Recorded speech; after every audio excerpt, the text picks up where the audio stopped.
Welcome to Care More, Be Better, a podcast for people like you who care about the social impact of conscious companies and everyday heroes.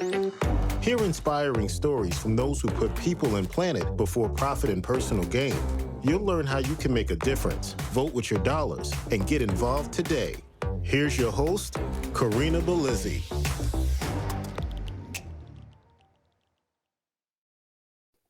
Hello, fellow do-gooders and friends. I'm your host, Karina Belizzi, an activist and cause marketer who's passionate about social impact and sustainability. If you've just discovered this show, you may not have heard that I created a powerful tool for all my listeners. It's a 5-step guide to help you on your journey to make a difference and have more impact. If you're curious, all you have to do is go to our website, caremorebebetter.com, and subscribe to our newsletter. The moment you do that, you'll receive a download link via email just a couple of moments later to unleash your inner activist and make more impact today. I have a real treat for you. We're going to learn more about a greener solution to germ killing today, one that doesn't use harsh chemicals that damage ecosystems, and one that holds the power to kill viruses, including COVID-19. While most of us were busy hoarding toilet paper, Grant Morgan was hard at work democratizing access to hospital-grade biosafety tech. As co-founder and CEO of RZero, he's on a quest to protect public health in the COVID-19 era and beyond. With partnerships that include over 600 school campuses, I'm going to have to ask him if my kids' school is one of those, the Dr. Phil Show, and the U.S. Olympic team. He's got quite the story to tell. Grant, welcome to the show. Thank you for having me. Thrilled to be here. Love what you do. And there's a tremendous values alignment between what we're doing and the purpose of this show. So just an absolute pleasure and honor to be here. Well, I love it. And I'm just so thrilled that you're here. I want to start with a simple question about the statement behind your head here that we can see on YouTube or wherever this is streaming. But vision without execution is just hallucination. What does that mean to you and why did you choose it?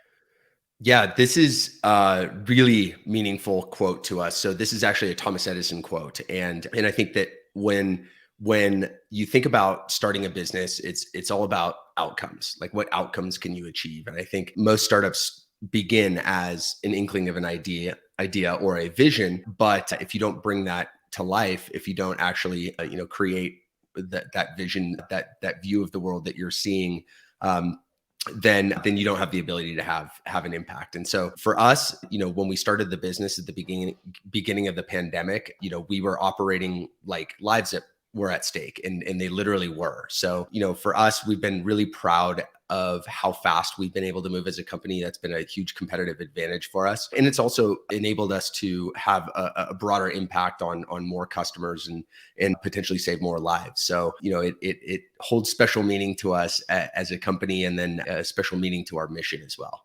Well, far better than when we adjusted your camera for a second and it merely said execution is just hallucination, right?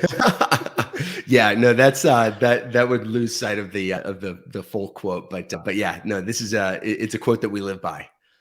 Yeah, I love it. So I want to get to what RZero is and how you do it. I think there's an obvious moment in here where we're going to have a little bit of a pun where you had that light bulb moment. So what was that light bulb moment for you? And really, how did you get things started? Yeah, absolutely. It's a great question. And in fact, there were a number of light bulb moments, but I'll talk about some of the more consequential ones throughout the sort of discovery process as we were digging in and starting this business. But fundamentally, RZero is a biosafety technology company, and we're modernizing this disinfection industry that's been dominated by largely commodity chemical manufacturers over the past 100+ years. And we're doing that by taking the best in breed hospital grade disinfection solutions, and we're marrying them with modern technology like data science and machine learning, like IoT connectivity, and like modern software experiences. To answer the question more directly, at the beginning of COVID, my co-founders and I were watching the world kind of fall apart. We were seeing the loss of human lives globally and the economic devastation that was happening as well as a result of this pandemic. And we felt really compelled to jump in and help. And so as we were kind of thinking about what we wanted to do, we're all technologists at heart. And so, we were influenced a little bit by our past experiences and the things that we know in terms of modern technologies, but we needed to dig in and understand how disinfection has been done and where the opportunity is to make a difference. And one of the light bulb moments that we had was something that I'm sure you can relate to, and probably all your listeners can relate to. But at the beginning of the pandemic, everyone's wiping down their groceries in their garage and spraying chemicals everywhere. And I had a quarantine box in my garage. Let's just say would that I could forget it. Yeah, exactly. And we had this light bulb moment where we realized, like, look, we're still using the same archaic chemicals to disinfect and fight COVID in 2020.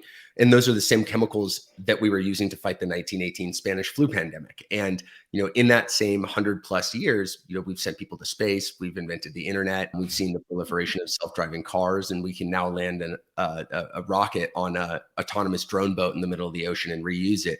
But we're still using the same archaic chemicals. And so we set out to really modernize this industry. And we figured that, look, we can do disinfection more efficiently and more effectively than ever before if we leverage modern technologies. And really what it came down to is that the idea that we believe that this industry that revolves around human health fundamentally deserves to be managed with the same level of sophistication and technology that we've become accustomed to in virtually every other industry. And so we started looking at what types of technologies we want to bring to the market. And our chief scientist, Dr. Richard Wade, who has been the head of OSHA for over a decade, he's taught at Harvard and Oxford, he's a world leading expert, and kind of led us on this study of what hospitals do.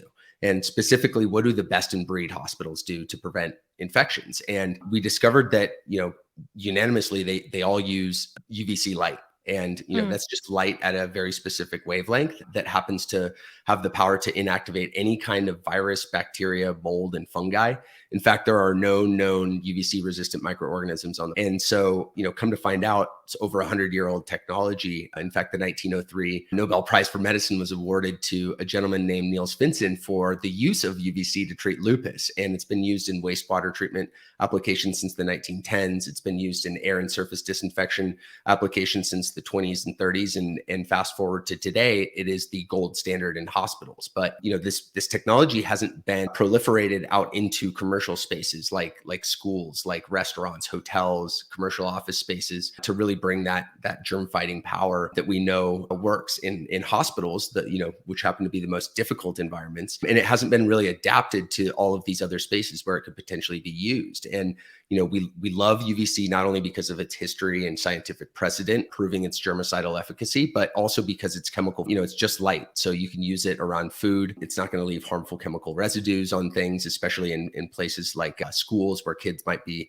picking up objects, putting them into their mouth. And it's more efficient as well. So we can make, the operations of an organization more efficient and allow them to really focus on the high risk areas and be more effective with their disinfection operations. So I've worked for, a variety of companies in the natural channel for the past 20+ years. And I worked with one about a year ago, just as the COVID pandemic was starting to, take effect for them as well. And they had actually procured some special UVC light bulbs for their fixtures in order to turn them on between shifts. And I wondered how something like that compares to the tech that you have presently, like how far different it is, or is yours just more comprehensive? Like, how does that compare?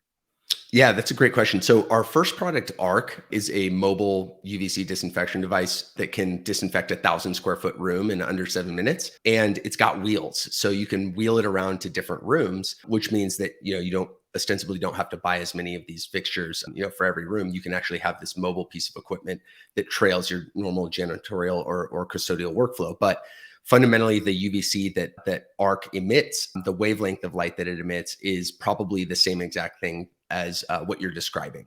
And, one of the benefits of using Arc, our product, is is not just the mobile aspect of it, but also the angles that we can get and expose more surfaces to. So we can expose surfaces that are, at angles or straight up. If it's an overhead light, you might only get like the top of certain surfaces, but fundamentally it's the same disinfection mechanism. And I'm sure that it works to some extent. And what's interesting is we actually have a number of new products that we're coming to market with that are a little bit different. So one of them is actually an LED powered product. Think of it as kind of a fixture that bolts to your wall and creates a beam of UVC across the top of the room where people don't interact with it. And then when people breathe, that hot air or that air that they're breathing is hot and it naturally rises into this beam of UVC, gets disinfected. And by the time it cools and comes back down to the room where you can breathe it, it's safe. And so we can add 16 to 32 air changes per hour to a room without incurring the cost of modifying the central HVAC system. And we can do disinfection of air in occupied rooms in real time. And so the LED powered nature of that product is unique. It'll be the first LED powered product on the market, which means it's more energy efficient in the same way that most LEDs in other industries are more efficient as well. It's also 99% recycled, so we can reuse the components once the LEDs are at the end of their lifespan. So that has a carbon footprint and a sustainability advantage as well. But the other thing about LEDs is they have unique characteristics in that you can turn them on and off unlimited times without harming the useful lifespan of the device. Whereas with traditional UVC, essentially fluorescent light bulbs, and every time you turn them on and off, you steal a little bit of time from their useful lifespan. And so LEDs allow us to only run the product when it's needed, and we can turn it on and off unlimited times. It also allows us to dim and brighten the light to really right size it for the room, so we can maximize efficacy while maintaining safety in really any size room. We have another product that's coming out that's yet a different form of UVC, but this particular form of UVC is called far UV, which it's basically shorter wavelength UVC light that is not harmful to human skin and eyes. And so the implications of that are you can do continuous air and surface disinfection in occupied room where people can be exposed to the light. So it's going to be game changing, and I believe one of the most consequential medical discoveries of our lifetime when we look back at it in 15, 20 years from now. So really, really excited about it. But our first product emits the same type of light as the fixtures that you've seen, and the other two products that we're releasing here are slightly different, but have advantages in their own ways, but fundamentally work in the same way in that they disrupt the DNA and RNA of various different microorganisms. So you have me thinking about a couple things here, but first I want to go back to that LED system. So when I'm considering LEDs, you're talking about it being kind of at the top of a room, so maybe it's pointing in as opposed to down, so you're not getting hit with the UVC rays. Is that correct? Exactly. Yeah. Okay, And it so actually almost has like the a lighting you would baffle. see when you're in an airplane and they have that kind of top lit when you Yeah, come in, similar like to that. Yeah, similar to that. And there's actually like a baffle, we call it a baffle on the bottom. And it's, probably 24, 26 inch long kind of, barrier at the bottom of the device that makes sure that no light scatters down into the room where people occupy. So you might get So reflective light from the ceiling, but that wouldn't be UVC, right? yeah, so we actually do measurements when we install these, and certain ceilings are more reflective than others, but we take that into account and we tune the output to account for that to make sure it's safe. Oh, that's really cool. Okay. Mhm. And then the second has to do with this newer technology where it's a different wavelength. So you're Mhm. talking about UVC shortwave. Did I get Mhm. that correct? Yeah. And so basically, because the waves are shorter, they don't penetrate the skin the same way. They don't penetrate Mhm. the eye the same way. They don't degrade your vision or your skin health. Exactly. But do they also positively impact like vitamin D or something along those lines? I know there's all sorts of solariums all over Scandinavia for the winter months. So I'm just curious if there's Yeah, no, some that's a great connection there. question. That's a great question. And short answer is no. And the reason why is because of what you mentioned at the beginning. You nailed it. So this wavelength of light is 222 nanometers. It can't penetrate the top layer of everyone has a layer of dead skin that's a couple microns thick on the top of your, on the outside of your skin. And it can't Mhm.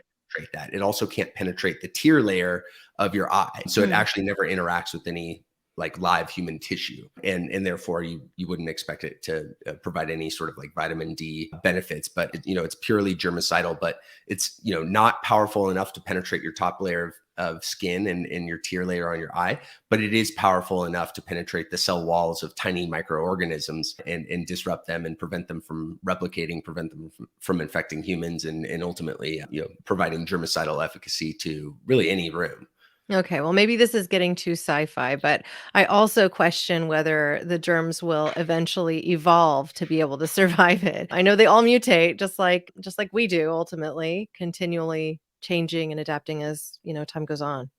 Yeah, so it theoretically speaking, I mean, never say never, but theoretically speaking, there should not be mutations that make microorganisms resistant to UVC because of the physical mechanism by which it works. So essentially, the UVC light has enough energy to really excite the bonds between different DNA, the nucleic acids in your DNA and RNA. And it actually it's at the resonant frequency of those bonds, and it will actually break them apart and then create new bonds in adjacent nucleic acids. And so if you think about the cell replication process, which is fundamentally how people get infected and how these germs proliferate, they will unzip the double helix in your DNA, and then they'll copy the sequence. And if that DNA has been disrupted by UVC, it can't actually, like, the sequence isn't valid to be replicated. And so because of unless the physical properties of nucleic acids change, theoretically there shouldn't be any sort of UVC resistant, possible. Okay. Well, that's at least some assurance as well. So I have peeked around your website a bit. I mean, it really looks like this giant, bright, curving bulb on two sides, probably about, I don't know, 3.5 or 4 feet tall, that you would wheel from one room to the next. How logistically does someone manage it that's working to clean an office space or a school? Do they Mhm. turn it on and off when they're entering or exiting the room? Like, how hot does it get? I don't know. It had me thinking all of these things. Like, Yeah, does it it's get too warm to the touch? Do I have to turn it off, move it to the other room, and then turn it back on, or have it on a timer? Like, how does that work? Yeah, absolutely. That's a great question, and this is something we get in pretty much every single interaction with customers because it's something that people haven't seen outside of a hospital setting. So it's actually a little bit bigger than what you might think based on the pictures, but it's about 6.5 feet tall, Oh, wow. and it has Okay. giant light bulbs on it, Yeah. and the light bulbs each are about 5 feet long, and so Yeah. there's They go eight. vertical, right? Yeah, exactly. Yeah, vertical. And then they have reflectors behind them that helps distribute that light evenly and intensely throughout the room. But, we thought a lot about the exact questions that you're asking. Who's going to be using this and how can we make this as mobile and convenient and, user centric as possible? And so we spent a lot of time with our end users and the operators of these devices and really profiled, thought about like who is the average user. When one of the personas that we designed for was the average housekeeper, and housekeeper in a hotel environment on average is 5'3" female who's also wheeling around a big heavy housekeeping cart, and doing their normal procedure. But so we wanted to make it super easy to push around, and you can actually attach it to the housekeeping cart. The handles are about the same height as the housekeeping carts, so it's a really sort of easy device to move anywhere. And so the way we think about this is it kind of trails the typical custodial or janitorial workflow. And so in a school, for example, you might have a custodian coming in at night, and they're going in and they have a certain procedure. They empty the trash cans. They might wipe down some surfaces with either soap and water or it used to be disinfectants. But the last thing they do is they wheel our device into the room. You plug it into a wall, you set a timer, and you hit go. And there's a 30-second countdown that allows you to leave the room. And if you're not out of the room by the time that 30-second countdown completes, it actually won't turn on. It has sensors around the top to make sure that whatever room it's in is completely empty by the time it needs to turn on. And then also if somebody walks in mid-cycle, it'll automatically turn itself off as well. But fundamentally, you turn it on, you can run it for, 5 to 7 minutes, typically in a classroom. And that that team member will actually go to the next room and start emptying the trash cans and wiping down surfaces and tidying things up, whatever their normal procedure is, while ARC is running in the room next door. So they can be productive and be very efficient with their operations. And then, once they're done with that next room, they just walk back into the other room, unplug it and move it back into the new room, plug it in, set a timer, hit go. But the other thing that's kind of magic about the device and novel, and this is where the modernization of this industry comes in, is we actually embedded a bunch of IoT capabilities into the device. So it's got an LTE chip, similar to the one that's in your phone. And so when you use it, it actually generates data automatically about where it's used, when it was used, how long it was run for, things like that, and emits that data to our cloud offering, where we can then report on it via our software to our customers. And so, not only does that help with sort of execute inspection, so like, did the protocol get followed according to plan, but it also has gone a really long way in our customers reestablishing trust with their patrons. And so we've seen our customers actually share the data to articulate to their patrons, stakeholders, guests, customers, employees, whatever, that they have invested in hospital grade UVC technology to keep their space safe. And they've actually seen, a lot of our customers have actually seen employee engagement go up and people be more comfortable coming back into the office. We've seen businesses like mom and pop restaurants, for example, see a boost in business the weekend following the announcement of using our technology and things like that. So that's been a really nice and welcome auxiliary impact. And I think it speaks to the fact that there's this sort of lingering psychological scar tissue in the eyes and the minds of the public. And, people don't want to go back to normal. They want to go back to a newer, safer, healthier normal. And we're here to help usher that in. Well, I think my gym could use your technology. They have their color-coded system for the last time that this area was cleaned, but it's not necessarily the same way we're talking about right now. I know they do use a UVC tool at night after the gym is closed, but imagine the number of people that gone through all day, including Yeah. myself, and sweating and breathing hard and, Mhm. yes, wearing a mask now because that's a requirement, but it's just a different world. So Yeah. I You bring having up a a little bit really of that assurance is really key. Yeah, you bring up a really good point. And there's two, I have a kind of a funny slash gross, interesting anecdote about gyms. When our device gets run, you can actually smell it when you come back into a room. And it smells a little bit like before or after a lightning storm. There's that kind of like clean smell in the air. But what that is the UVC will actually break down keratin, which is the most prevalent particulate Dust, matter in the air. right. Yeah. So it's actually like dead skin, dead hair Mhm. happen to be the most prevalent things floating around.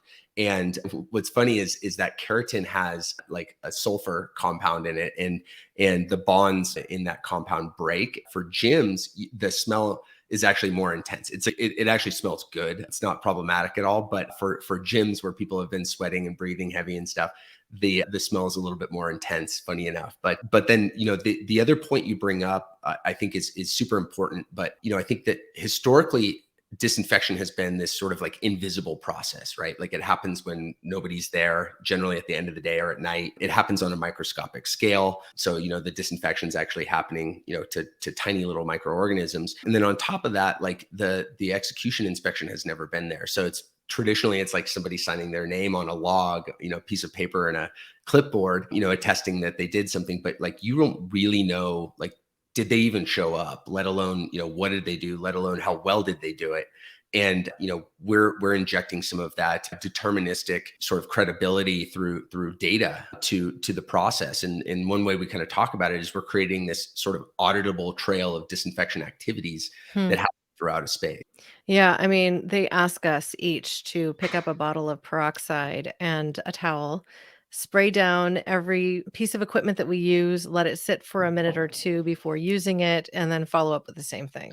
Yep. Try getting And your, like, weightlifting burn on with that it's kind of ridiculous. and So, cramps your style. Yeah, I'm what ends sure, up happening, like the gym rats, including myself, we have adapted our workout conditioning and we will basically master 2 machines at once. And everybody has kind of just accepted that. who Yep. is there every day. They're like, oh yeah, that person's working that circuit because they have to keep the burn on. And so we've all just kind of adapted in our own small ways to maintain our Yeah. workout the way we want it, which It's is funny. without saying I'm glad. anything. Like none of us have discussed it. It's Yeah. just somehow understood that because this is how we have to do it, we're all doing it that way. Yeah, Um, yeah. I mean, people will adapt, and I think that's awesome and innovative. One thing I wanted to call out too, though, is I mean, you mentioned peroxide. One problematic piece of disinfection historically is like the human hazard element of it as well. So if you think about like spraying disinfectants on a surface or from a spray bottle, or worse through an electrostatic sprayer, for example, you're aerosolizing a lot of chemicals, and mhm. in fact, there are a ton of studies that show that occupational exposure to these chemicals causes serious respiratory issues like COPD or asthma or otherwise. But you know, we're breathing in a lot more chemicals than we used to over the past 2 years because of the proliferation and use of them. But it's not particularly good for us, especially at a gym or when we're breathing heavily as well. You know, it's not going to kill you on the spot, but over time, it's something that we should get away from and try to minimize. Yeah, I was just thankful it wasn't Lysol that they were using. And They if you like can Clorox smell, bleach and Lysol, like those are 2 things that I wanna run from. It's yeah, just yeah, exactly. And I think they're harmful to humans. They're harmful to the environment. They're harmful to the surface that you're disinfecting. And you know, the good news is that there are better ways to do it. yeah. And you know, chemicals, I mean, will probably have a time and a place in certain applications for the foreseeable future. But we definitely do not need to use the same amount of chemicals and even the same types of chemicals that we have in the past. And I think, you know, there's better ways to do things like UVC, and you know, getting smarter about the use of those chemicals to try to minimize them, and just really understanding like what the options are, and trying something a little bit different. But not only will it help the human health, you know, within that building, but also the carbon footprint is massive on these chemicals. So they're all consumable. So think about they're getting made at some factory somewhere. Generally, some of them have petroleum products that are used in the production of these chemicals, and then you're shipping liquid, you know, across the country, across the world, you know, repeatably, because you need to replenish these things. And Mhm. we actually did a study. We hired a third party to do an objective study about the carbon footprint of our products, and then compare that to chemicals as well. And they determined that we actually produce 217 times less waste than chemical disinfection, and are about 250 times less harmful than chemical disinfectants as well. So it was really refreshing to hear that from a third party. I mean, anecdotally and intuitively, like we know that, you know, what we're doing is safer and more friendly for the planet. But it was really good to see a third party kind of dig deep and come back with those results. It's something we're really, really proud of. Well, I'm glad you brought that up. This comes to another one of my big questions, which was really the how of everything, right? So, sure, it's more green chemically. We get that right out the gates than other solutions because you're not utilizing all these chemicals that can have a negative impact on our heart or our lungs or our tissues or right? But it must use quite a lot of energy. So how do you measure that and the difference there so that people can have a real true faith in the fact that they may be doing less harm if they aren't already purely electric and they're electric coming from renewable resources? Right. So I think the third party study that I just mentioned actually took that into account, looked at the Oh, energy great. consumption. So our product ARC actually consumes about as much power as a hair dryer or microwave. And so the good news is, you know, for 1,000 square foot room, you only need to run it for, you know, 5 to 7 minutes. So it's highly efficient, but it is pulling a lot of power when you do use it. In aggregate, it's significantly less than, say, the power consumed to, you know, manufacture these chemicals. And so although, you know, you don't plug a spray bottle into the wall necessarily, it does cost a lot of They'll come up with that later. yeah, exactly. Yeah. That's their idea of innovation, I The guess. Glade plug it in COVID solution, something like that. Exactly. Exactly. No, I wonder if that's on the roadmap somewhere for one of these chemical companies. But yeah, so I think I mean, the want to talk amount about of, toxic, those are related to asthmas and lung are conditions they? and yes, yes. Oh, I They're would like one of the imagine. most toxic things you can Yeah. I mean, and one of the big things for us too is like, I mean, another light bulb moment, you know, going back to your original question was Like, look, humans are an indoor species. We spend 90+% of our lives indoors. And, the implications of that are that the indoor environments where we do spend our time are whether it be our homes, office, the gym, really anywhere we go, those places in the health and hygiene of those places have a massive impact on our overall health. And studies have shown indoor air quality is up to 5 times worse than outdoor air in a lot of cases. And so, one of the crazy things is like we disinfect and we filter our water, but we don't do the same thing to the air that we breathe 18 to 20,000 times a day. And we think that there should be even standards around indoor air quality, and I think that the coronavirus pandemic has really highlighted the impact of indoor air quality on human health. And we think that now is the time, now that we have this societal awareness that we've never had before of that relationship between indoor spaces and human health. We think now is the time to kind of step our game up and establish a new standard and reap the benefits for decades to come. Wow. So I'm curious about what you did before you started RZero, because it seems like you're living, breathing, eating this stuff, which I imagine you're enjoying doing. It's very fulfilling. You're growing quickly. You're in over 600 institutions now. But what preceded this? Like, what led to this moment? Yeah, so I'm glad you asked, because this whole experience has been this interesting alignment of the stars. It's kind of an amalgamation of my own past experiences and people that I've met through my journey. And I started my career in medical device and pharmaceutical manufacturing, and I worked for a 90,000 person healthcare company straight out of college, and I was a mechanical engineer by training. And I loved the altruistic aspect of being in the healthcare industry, knowing that at the end of the day, whatever I was working on, was going to potentially improve or somebody's life or even save somebody's life. And I ended up leaving that industry to start my first tech company.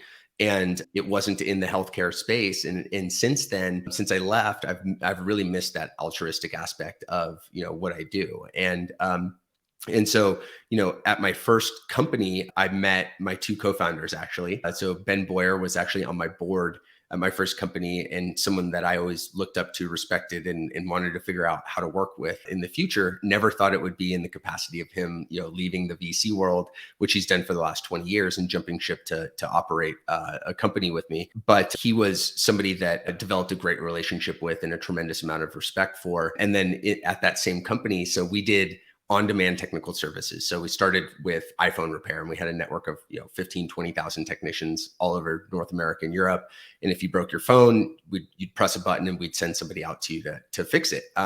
Ended up branching out into IoT, smart home installation, and other types of on-demand technical services. And along the way came my other co-founder, Eli, who was at DJI, the drone company. And he was running international BD for them. And he came and pitched the idea of a drone repair program where our technicians would go out and fix DJI drones. And, the program never materialized, but we became fast friends. And he was one of those people along the way where, you keep them close and always try to figure out how to work together in the future.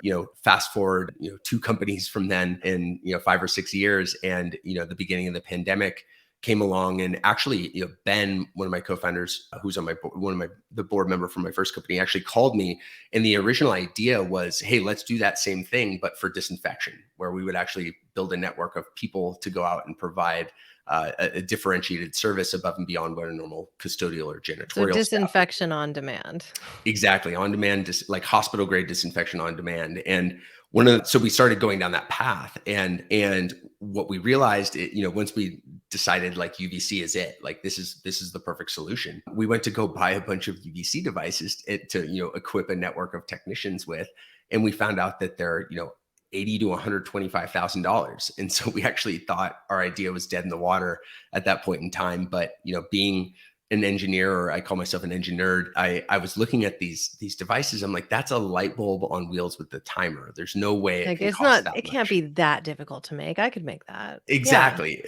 So I kind of fell down the rabbit hole and reverse engineered it, kind of understand. I tried to understand like what types of components need to go into a device like this to make it work. And back of the envelope calculation, I was like, we can make one of these for a fraction of the cost and actually sell it at a price that's accessible and fair for, for organizations of all shapes and sizes, from, big enterprises to schools, public entities, the justice system, hotels, restaurants, and everything in between. And so, that's really, so I called Ben back and I was like, you're going to think I'm crazy, but we're building lights. And he's like, you're nuts, but I'm in. So, that was kind of, the genesis of this idea, but really this kind of this interesting meld of like, my experience as an entrepreneur starting companies specifically around technical services, IoT, smart home world, and then also my medical device days, from early in my career, and the altruistic aspects of those as well. And then, collecting people along the way that we've, we've been fortunate enough that they've,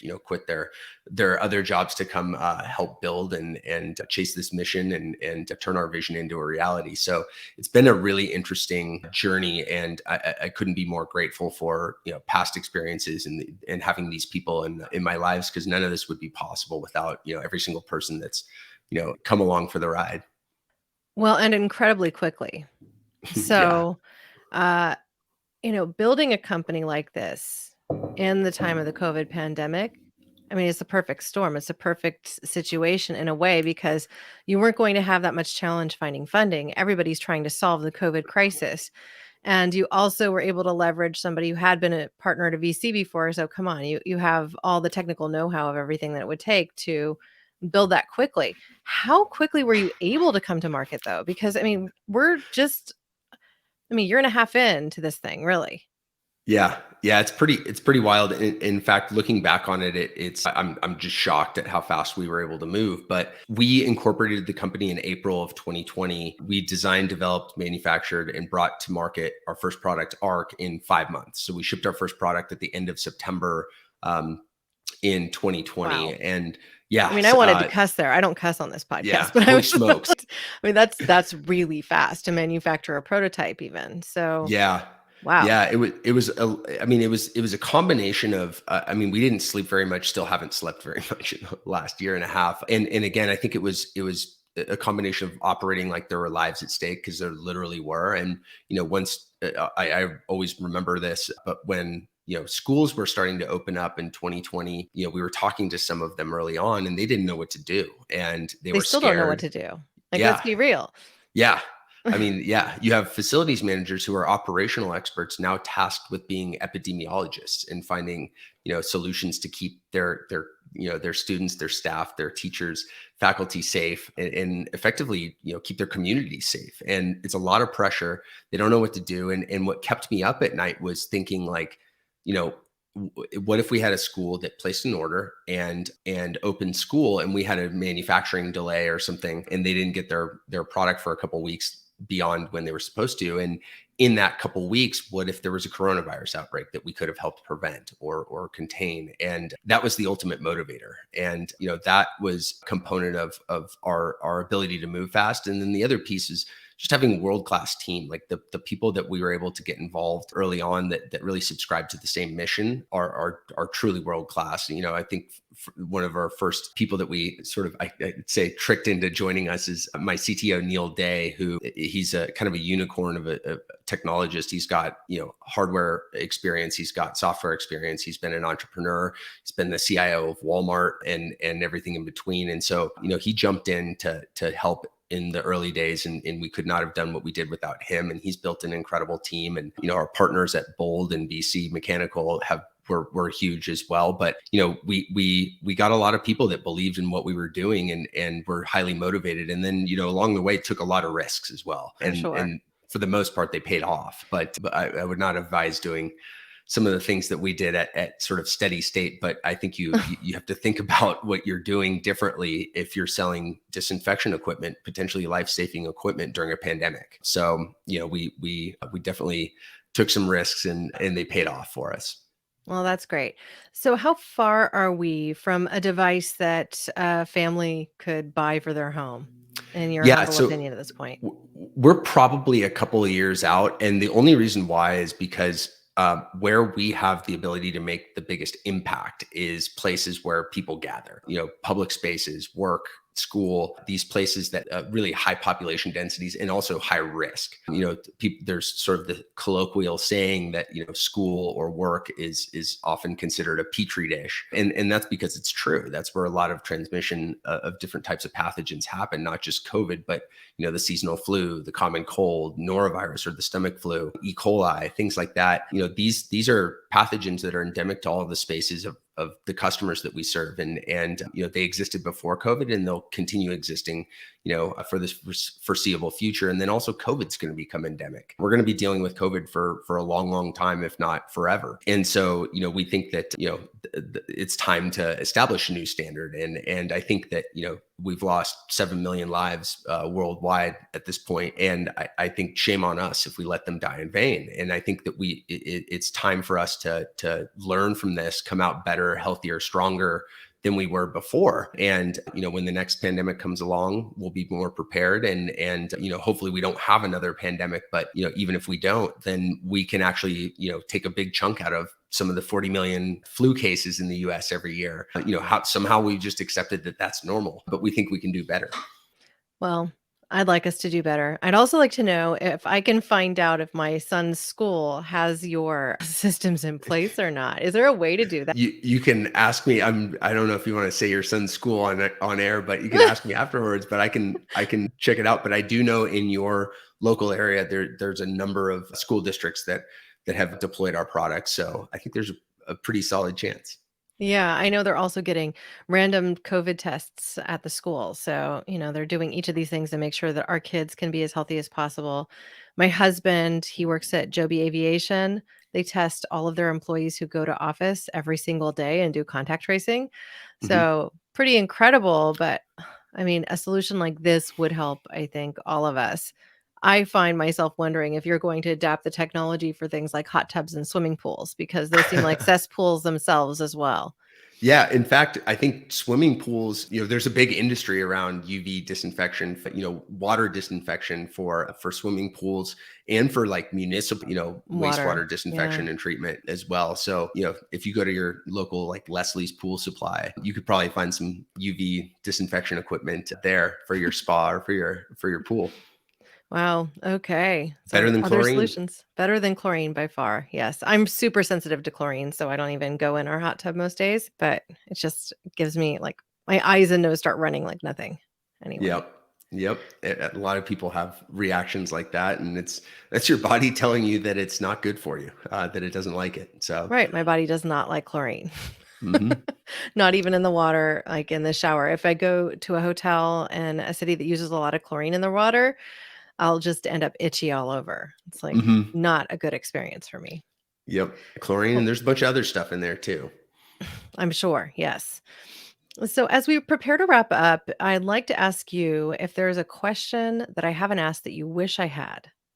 Oh, that's a great question. I always ask that, so I should be on my toes and ready for it. But um, I think what does what are some of the societal and infrastructural changes that we think will be lasting coming out of coronavirus, specifically around like human health and indoor environments? Am I supposed to answer it too? Yeah, I think so, because I doubt that I could answer that better than you. Yeah, so I think so. I've mentioned a couple of times that it's time to create this new standard, and we've seen the proliferation of sort of this smart building technology and this entire industry that's kind of stood up and started to proliferate. But we believe that buildings should not only be smart, but they should be healthy as well. And we have the opportunity to reduce sick days across the board for people and increase productivity and improve human health ultimately. And I believe that that germicidal lighting and biosafety technologies like the ones that we make will be baked into the built infrastructure of all the different environments where we spend so much time. So if you think about the implications of reducing sick days for a school, that's oftentimes how they get funding is student attendance. It also Mhm. impacts the quality of learning for those students as well. I read a stat the other day that said if a top 1% teacher with 20 years of experience misses 10 days of school, then that class gets an detriment to that class is that the quality of education would be equivalent to a teacher who's teaching for the first year. Wow. No experience. Yes.